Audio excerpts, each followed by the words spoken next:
तुर्की में आए विनाशकारी भूकंप पर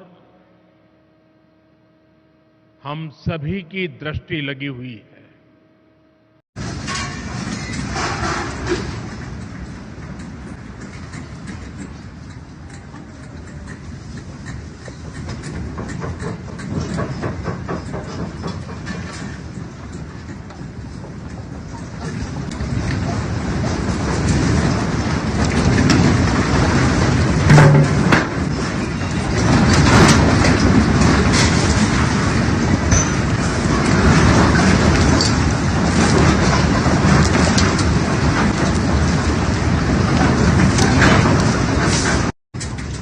अमेरिका ने किस तरह चीन के मुश्तबा जासूस गुब्बारे को तबाह कर दिया है। सऊदी अरब और काबुल यानी अफगानिस्तान के ताल्लुकात खराब हुए हैं। गुब्बारे की तबाही के बाद चीन और अमेरिका के ताल्लुकात किस नहज पर पहुंच गए हैं। सऊदी अरब ने सिक्योरिटी खदशात के बायस अफगान दारुलहुकूमत काबुल से अपना सफारती अमला भी वापस। मुझे समझ नहीं आती कि क्यों बचपन से हमें ये चीज़ बताई गई है कि वो आपको दुश्मन है, हालांकि हमारी लैंग्वेज सेम है, मोस्टली हमारा कल्चर सेम है, ठीक है।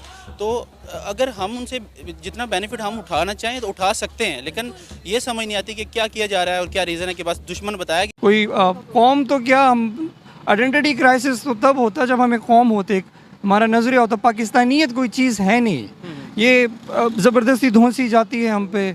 1 मिलियन के करीब यहाँ पे खून बहा था, और खून किनका बहा था, ये पंजाब सबसे ज़्यादा मुतासर। नोबडी स्पीक्स अबाउट इट कि जो पंजाब की ये सरजमीन थी, पंजाब की सरजमीन के अंदर ये कुछ लोग तो ये कहते हैं बंटवारा हुआ ही पंजाब का था, हिंदुस्तान का ये तो बंटवारे उनकी प्रायोरिटीज मईशत। यार दोस्तों, जय हिंद दोस्तों। फिर से आप लोगों के एक सुपर फास्ट के न्यूज़ चैनल में आपका स्वागत है। दोस्तों, आज मालूम होगा कि आप लोगों को कि जो क्या बोलते हैं, तुर्की में जो भूकंप आया है उसमें 1600 लोगों ने अपनी जान गंवा बैठे हैं। वो भी 3 झटके में 1600 लोगों की जान जा चुकी है। 1000 लोग घायल हैं।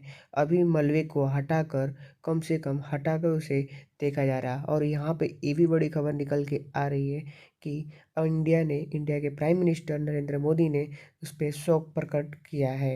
यानी 140 करोड़ देशवासियों का शोक प्रकट है और उनके साथ में है।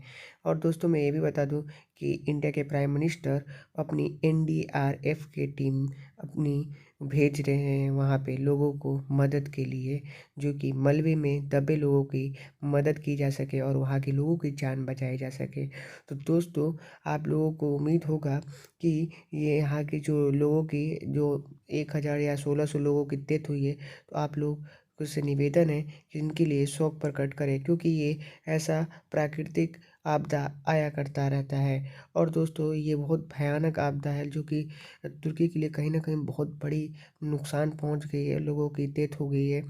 तो आइए देखते हैं यहाँ पे पाकिस्तानी मीडिया और वहाँ के लोग क्या कहना चाहते हैं। और मैं अभी बता दूँ कि पाकिस्तान भी सोच रहा है कि मैं तो खुद नहीं उस लायक हूँ कि मैं जाके उनका मदद कर सकूँ। तो आइए देखते हैं कि यहाँ पाकिस्तान की एंकर और मीडिया क्या बोलती है। जी, मैं डॉक्टर हूँ। डॉक्टर हैं, ज़बरदस्त। टॉपिक मेरा ये है जिस पे हम वीडियो रिकॉर्ड कर रहे हैं। पाकिस्तान में बहुत से क्राइसिस चल रहे हैं, लेकिन एक क्राइसिस ऐसा है जो कि 1947 से ही शायद चलता आ रहा है, identity crisis. As a Pakistani अगर मैं सवाल कर रहा हूँ एक पाकिस्तानी से कि हमारी क्या आइडेंटिटी है पूरी दुनिया में, और पाकिस्तान किस आइडेंटिटी की बेस पर बना था, किस विजन की बेस पर बना था? असल एक्चुअली जब पार्टीशन हुई थी तो उस वक्त क़ायद आज़म ने बड़ी एफ़र्ट की थी और ये सोचकर एक अलहदा रियासत का क़याम किया था कि एक पाकिस्तान जाके एक ऐसा मुल्क बनेगा जो दुनिया के नक्शे के ऊपर एक ख़ास तरह से प्रेजेंट करेगा। ठीक है। लेकिन लेकिन अनफॉर्चुनेटली हुआ ये है कि जब से पाकिस्तान बना है, शुरू अवाइल के कुछ अर्सा तो बहुत अच्छा रहा है, लेकिन वक्त के साथ साथ आहिस्ता आहिस्ता हमारे कौल व फ़ेल में तज़ाद शुरू हो गया है। ठीक है। रियासत जिस बुनियाद पे बनाई गई थी वो मकसद सारा ख़त्म हो गया। ठीक है। किस बुनियाद पे आपके ख्याल में रियासत बनाई गई थी? पाकिस्तान का मतलब क्या था? पाकिस्तान असल 2 कौमी नज़रिया के तहत वजूद में आया था। हिंदुस्तान और पाकिस्तान, वहाँ पे उनका टोटल कल्चर मुख्तलिफ था, मज़हब मुख्तलिफ था, दोनों डिफरेंट चीज़ें थीं, जिस वजह से इकट्ठे रहना तकरीबन नामुमकिन हो गया था। ठीक है। इसलिए मज़हब चेंज था लेकिन कल्चर तो हमारा एक ही था, मतलब जब हिंदुस्तान में रहते एक ही कल्चर था। आज हम अपना कल्चर खोते जा रहे हैं, अपनी आइडेंटिटी नहीं कोई। कभी हम 10 साल पहले कोई अगर बात करें, जब सऊदीया से थोड़ी सी एड आती है, यूएई से कोई थोड़ी सी एड आती है, तो हम उनके मुताबिक अपना ड्रेस और उनके मुताबिक अपना काला बुरका पहन लेते हैं। फिर उसके बाद हमें यूएस एड आती है तो हम मॉडर्न हो जाते हैं। उसके अलावा फिर जब तुर्की हमें थोड़ा सा सपोर्ट करता है तो हम जो सा वो उस तुर्क सल्तनत को फॉलो करने लग पड़ते हैं। ये मेरा सवाल है कि कभी यहाँ कभी यूएस के लिए मॉडर्न, कभी यूएई के लिए हम टोपी वाला बुरका पहन लेते हैं, ये क्या वजह है? असल एक्चुअली पाकिस्तान में कैद आज़म की वफ़ात के बाद लीडरशिप का भी फुकदान रहा है, क्योंकि जो लीडर्स होते हैं वो कौम को कौम बनाते हैं, लोगों को एक इकट्ठा करते हैं, एक विजन देते हैं, एक सोच देते हैं। लेकिन अनफॉर्चुनेटली पाकिस्तान में आज तक एक पाकिस्तानी एक कौम नहीं बन सके। कोई ज़बान की बेस पे तकसीम है, कोई लिबास जिस तरह आप कह रहे हैं, कोई अपने कल्चर का लिबास को फ़रोग़ देते हैं, कोई बाहर पाकिस्तानी हम ऊपर नहीं आ पा रहे। बहैसियत पाकिस्तानी कौम ठीक है। बिल्कुल ना आ रहे हैं, ना शायद कभी आ ठीक है। सकेंगे। इंडिया जिससे हम अलहदा हुए थे वो कैसे बहुत आगे चले गए, उनकी इकॉनमी भी बेहतर हो गई, उनका जो है वो यूनिटी भी दिखा रहे हैं, दुनिया की सबसे बड़ी डेमोक्रेसी भी है, मतलब हर चीज़ में वो आगे जा रहे हैं कि हम लोग एग्जाम्पल्स देने पर मजबूर हो गए हैं। वो कैसे आगे चले गए? असल इंडिया जो है ना, इंडिया समझ गया इस बात को कि जो मईशत के बगैर तरक्की मुमकिन नहीं है, इकॉनमी के बगैर मुल्क तरक्की नहीं कर सके। इंडियंस इस बात को समझ गए हैं, लेकिन बदकिस्मती से हमारे यहाँ ना तो जो इंस्टीट्यूशंस हैं वो अपना सही रोल प्ले करते हैं, ना लोग मज़हब को सही फॉलो करते हैं। हर एक का एक अपना नज़रिया है और वो उसमें स्ट्रिक्ट हैं। तो और सूबे हैं, सूबों में देखें वहाँ लिसानियत को फ़रोग़ दिया जाता है, कोई सिंधी बन जाता है, कोई बलोची।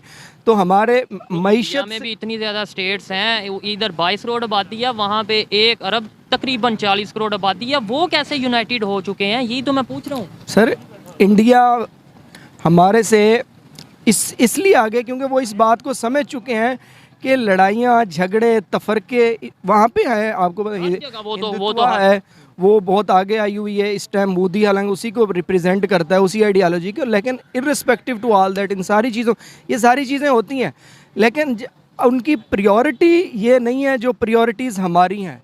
उनकी क्या प्रायोरिटीज़ हैं? उनकी प्रायोरिटीज़ मईशत है, इकॉनमी है, वो उसको स्टेबल करते हैं। आज देखें इंडिया जो है ना 5वीं बड़ी इकॉनमी के हिसाब से बड़ी पावर बन चुका है। इलेक्ट्रिक कार्स बना रहे हैं, हमने चिंगची बनाए हुए हैं। तो वो भी हमने नहीं बनाया, आपकी करेक्शन कर दूं, चाइना से बन के आते हैं। देखे ना चाइना से बिल्कुल, चाइना को पता है कि किस मुल्क को किस लोगों को क्या देना है। चाइना जापान को क्यों नहीं चिंगची देता, पाकिस्तान को क्यों देता? ठीक है, क्योंकि उनको पता है कि यहाँ के लोग इसी में खुश हैं। बाइक्स हैं ये पूरी दुनिया में नहीं शायद किसी कंट्री में चलती जो पाकिस्तान में चल रही हैं, या अफगानिस्तान में या पाकिस्तान में चलती हैं। वैसे ये जो सी बाइक्स हैं यहाँ पे नज़र आ रही हैं, ये ख़त्म हो गया कल्चर, लेकिन ये भी चाइना हमें बना के दे रहा है। एक ऐसी न्यूक्लियर, हमें तो कहते हुए शर्म आती है कि एक न्यूक्लियर स्टेट है पाकिस्तान, और न्यूक्लियर स्टेट का ये हालत है कि इस थर्ड वर्ल्ड कंट्री से भी बुरे हालात हैं। यहाँ पे लोग इंतहाई एक टाइम की 2 टाइम की रोटी के लिए बड़े तो क्या करना हमने ऐसे एटॉमिक पावर का? ऐसे ही है, यही बात है ना कि अभी दुनिया टेक्नोलॉजी की बात कर रही है, आईटी की बात कर रही है, इंफ्रास्ट्रक्चर को बेहतर करने की बात, एजुकेशन और मेडिकल की बात कर रही है। हम रोटी कपड़ा और मकान, ये हमारा नारा फिक्स हो चुका है। ये क्योंकि उसकी वजह ये लोगों का कसूर, लोग अवाम बेचारियों को रखा इसी चक्कर में।